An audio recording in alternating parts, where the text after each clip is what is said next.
Buenas tardes a todos y bienvenidos a una nueva parte del libro La isla misteriosa de Julio Verne. Capítulo 3, parte 17.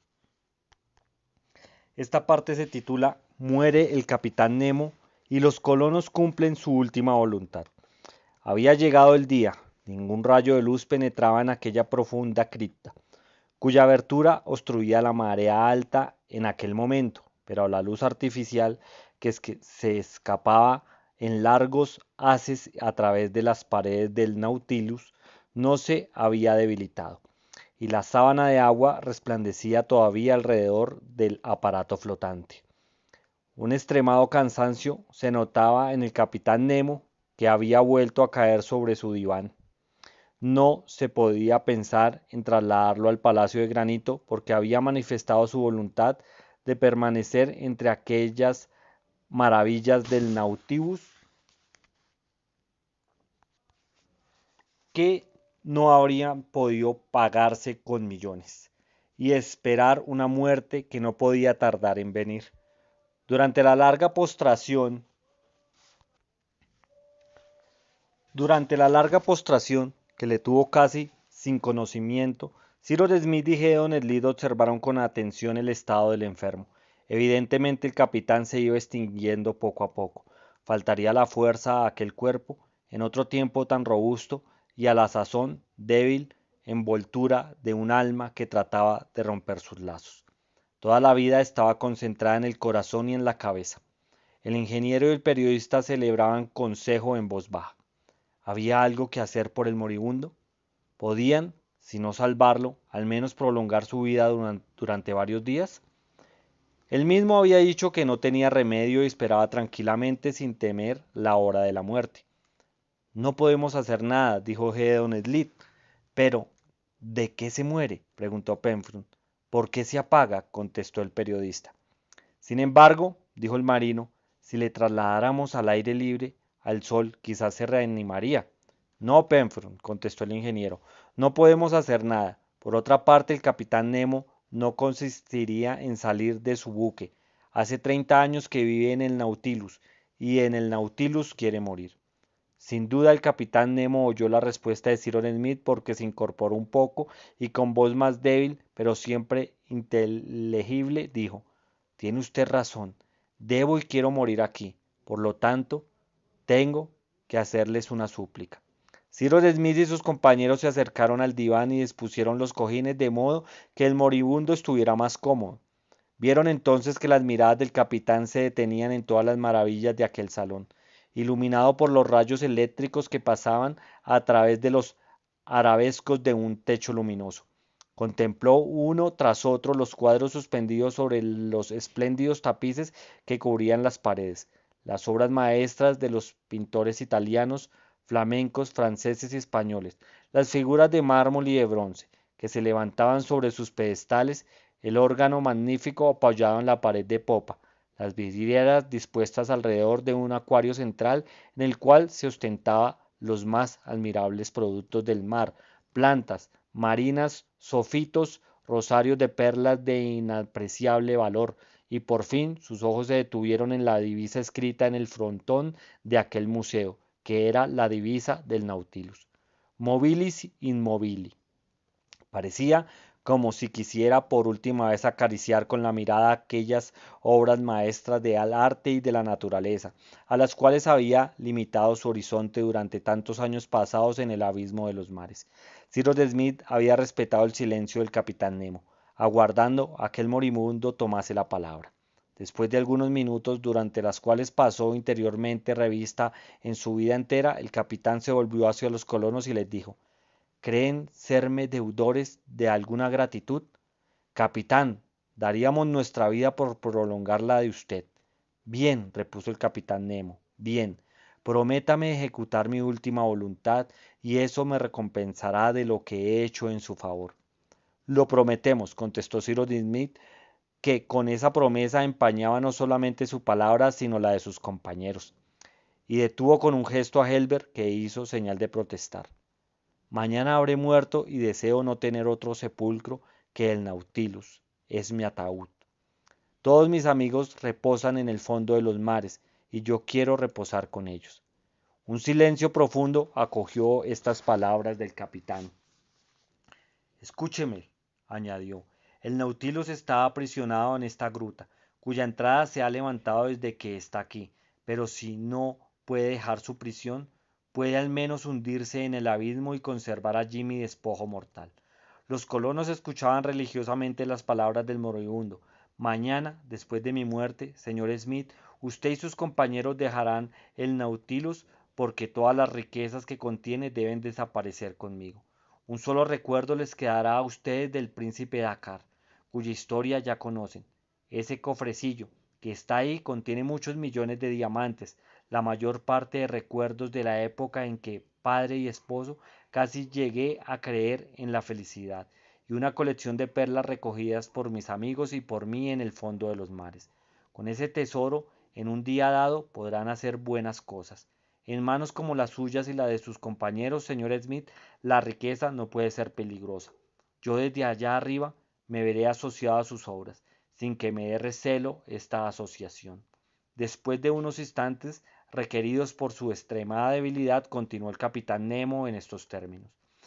Mañana tomarán ese cofrecillo, dejarán este salón cerrado, la puerta, después subirán a la plataforma del Nautilus y cerrarán la puerta de metal mediante sus pernos. Lo haremos, capitán, contestó Cyrus Smith. Bien, entonces se embarcarán en la canoa que les he traído, pero antes de abandonar el Nautilus se dirigirán a popa y allí abrirán los dos grifos que se encuentran sobre la línea de flotación. El agua penetrará en los depósitos y el Nautilus se hundirá poco a poco para ir a descansar al fondo del abismo. Cyrus Smith hizo un ademán y al darse cuenta el capitán añadió, no detensan nada, sepulturán verdaderamente a un muerto. Ni Cyrus Smith ni sus compañeros creyeron hacer ninguna observación al capitán Nemo. Les transmitía su última voluntad y no tenían que hacer más que conformarse con ella. ¿Me dan su palabra de hacerlo así?, añadió el capitán Nemo. Sí, señor, contestó el ingeniero. El capitán dio las gracias con una señal y rogó a los colonos que le dejaran solo durante unas horas. Gedeon Spilett insistió para que le permitieran permanecer a su lado por si sobrevenía alguna crisis, pero el moribundo se negó diciendo, viviré hasta mañana. Todos abandonaron el salón, atravesaron la biblioteca, el comedor y llegaron a proa, el cuarto de máquinas donde estaban establecidos los complicados aparatos eléctricos que, al mismo tiempo que calor y luz, suministraban fuerza mecánica al Nautilus. El Nautilus era una obra maestra llena de obras maestras, y en el ingeniero quedó maravillado. Los colonos subieron sobre la plataforma, que se levantaba 7 u 8 pies sobre el nivel del agua, y se acomodaron cerca de una gran vidriera lenticular que tapaba una especie de gran caraboya que donde amenaba un haz luminoso. Detrás de aquella claraboya se abría un camarote que contenía las ruedas del gobernalle y en el cual estaba el timonel cuando dirigía el Nautilus a través de las capas líquidas, que por los rayos eléctricos debían iluminarse en una gran extensión. Cyrus Smith y sus compañeros permanecieron al principio silenciosos, porque estaban muy impresionados por lo que acababa de ver y oír. Sus corazones se oprimían al pensar que aquel cuyo brazo tantas veces les había socorrido, que aquel protector que habían conocido pocas horas antes estaba a punto de morir. Cualquiera que fuese el juicio que la posteridad pronunciara sobre los actos de aquella existencia, por decirlo así, extrahumana, el príncipe Dakar sería siempre para ellos una de esas fisonomías extrañas, cuyo recuerdo no se puede borrar. Vaya un hombre, exclamó Pencroff. Es increíble que haya vivido de esta manera en el fondo del océano. Pienso que quizás no ha encontrado en él más tranquilidad que en cualquier otra parte. El Nautilus, observó Ayrton, habría podido servirnos para abandonar la isla Lincoln y llegar a una tierra habitada. Mil diablos, exclamó Pencroff, no me comprometería yo a dirigir semejante buque. Correr sobre los mares, bueno, pero bajo las aguas no. Creo, repuso el periodista, que la maniobra de un aparato submarino como este Nautilus debe ser fácil. Pencroff, que pronto nos acostumbraríamos a ella, no habría que temer ni tempestades ni abordajes. A pocos pies bajo la superficie del mar, las aguas se encuentran tan tranquilas como las de un lago. Es posible, contestó el marino. mas prefiero un buen golpe de viento a bordo de un buque bien aparejado al barco se ha hecho para navegar sobre el agua y no debajo. Amigos míos, dijo el ingeniero, es inútil, al menos a propósito del Nautilus, discutir esta cuestión de buques submarinos. El Nautilus no es nuestro y no tenemos derecho a disponer de él, cuanto más que no podríamos servirnos en ningún caso, pues aparte de que no puede salir de esta caverna, cuya entrada se ha cerrado por un levantamiento de las rocas basálticas, el capitán Nemo quiere que se hunda en ella después de su muerte. Su voluntad es formal y la cumpliremos. Cyrus Smith y sus compañeros, después de una conversación que se prolongó todavía algún tiempo, bajaron de nuevo al interior del Nautilus, tomaron algún alimento y volvieron al salón. El capitán Nemo había salido de la postración en el que había dejado y sus ojos recobraban el brillo que tenía anteriormente. Vélase una sonrisa vagando por sus labios. Los colonos se acercaron a él. Señores, les dijo, ustedes son hombres animosos, honrados y buenos. Se han dedicado sin reserva al bien común. Con frecuencia los he observado, los he amado y los amo. Deme la mano, señor Ciro. El ingeniero tendió la mano al capitán, que la estrechó afectuosamente. Así es bien, murmuró y añadió, ya he hablado bastante de mí, ahora quisiera hablar de ustedes y de la isla Lincoln, en la cual han encontrado asilo. ¿Piensan abandonarla? Para volver, capitán, contestó Pencroff. ¿Para volver? En efecto, Pencroff, repuso el capitán sonriéndose. Ya sé cuánto afecto profesa usted a esta isla. Sus trabajos la han modificado y es seguramente propiedad de todas ustedes. Nuestro proyecto, capitán, dijo entonces Cyrus Smith, sería darle a los Estados Unidos y fundar en ella, para nuestra marina, un punto de escalada que estaría muy bien situado en esta parte del Pacífico. Ustedes piensan en su país, señores, repuso el capitán. Trabajan por su prosperidad, por su gloria. Tiene razón, la patria. Allí hay que volver, allí debe morir uno. Y yo muero lejos de todo lo que he amado. ¿Tendrá usted alguna última voluntad que transmitirnos, algún recuerdo para los amigos que ha podido dejar en las montañas de India? Preguntó vívidamente el ingeniero.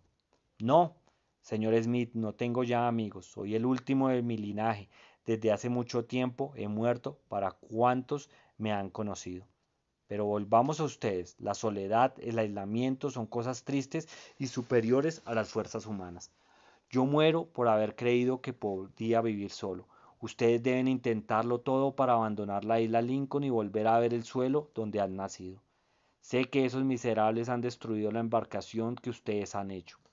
Estamos construyendo un buque, dijo Gedeon Smith, un buque bastante grande para llevarnos a las tierras más próximas. Pero si logramos salir, tarde o temprano volveremos a la isla Lincoln, a la cual nos unen demasiados recuerdos para que podamos olvidarla jamás. Aquí hemos conocido al capitán Nemo, dijo Cyrus Smith. Solo aquí encontraremos los recuerdos de usted en toda su densidad, observó Helber. Y aquí descansaré en el sueño eterno, sí, contestó el capitán. Titubeó y en vez de concluir la frase añadió, Señor Smith, tengo que hablarle a solas. Los compañeros del ingeniero, respetando aquel deseo del moribundo, se retiraron. Cyrus Smith permaneció unos minutos encerrado a solas con el capitán Nemo, luego llamó a sus amigos, pero no les dijo nada de las cosas secretas que el moribundo le había confiado. Gedeon Smith observó entonces al enfermo con atención. Era evidente que el capitán estaba sostenido solo por una energía moral, que en breve sería vencida por su debilidad física.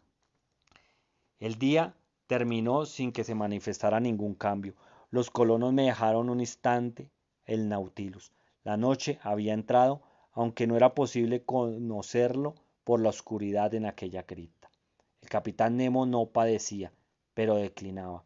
Su noble rostro, pálido por la proximidad de la muerte, estaba tranquilo. De sus labios escapaban a veces palabras casi inteligibles y que se referían a diversos incidentes de su extraña existencia. La vida se iba retirando poco a poco de aquel cuerpo, cuyas extremidades estaban ya frías. Una o dos veces más dirigió la palabra a los colonos que estaban a su lado, y les miró con aquella última sonrisa que continuaba hasta después de la muerte.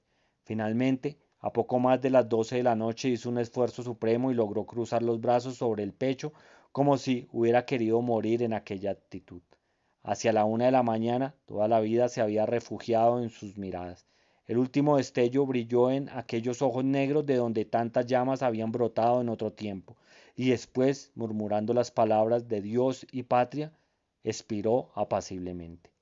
Cyrus Smith, inclinándose sobre él, cerró los ojos del que había sido príncipe Dakar, y que ya no era ni siquiera el capitán Nemo. Helber y Pencroff lloraban. Ayrton enjuagaba una lágrima furtiva. Nab estaba de rodillas cerca del periodista, convertido en estatua. Cyrus Smith, levantando la mano sobre la cabeza del muerto, dijo: Dios haya recogido su alma. Y volviéndose hacia sus amigos, añadió: Oremos por el ser que hemos perdido. Pocas horas después los colonos cumplían la palabra dada al capitán y la última voluntad del difunto. Salieron del Nautilus después de haberse llevado el último recuerdo que les había legado su bienhechor, el cofrecillo que contenía tantas riquezas. Cerraron cuidadosamente el maravilloso salón que continuaba inundado de luz. Fijaron con los pernos la puerta de metal de tal suerte que ni una gota de agua pudiera penetrar en el interior de las cámaras del Nautilus. Después los colonos bajaron a la canoa que estaba amarrada al costado del barco submarino. La canoa navegó hasta popa, donde en la línea de flotación se abrían dos grandes grifos que estaban en comunicación con los depósitos destinados a producir la inmersión del aparato. Abrieron los grifos, los depósitos se llenaron de agua y el Nautilus, hundiéndose poco a poco, desapareció bajo las sábanas líquidas. Pero los colonos pudieron seguirlo todavía a través de las profundas capas de agua. Su poder luminoso transparentaba las aguas, mientras las tinieblas invadía la cripta. Por último, aquella expansión de efluvios eléctricos se disipó y en breve el Nautilus, convertido en ataúd del capitán Nemo, descansó en el fondo de los mares. Bueno, amigo, hasta aquí llegó la parte 17 del capítulo 3 del libro La isla misteriosa de Julio Verne. Más adelante continuaremos con las últimas partes, ya casi terminamos este grandioso libro. Hasta la próxima.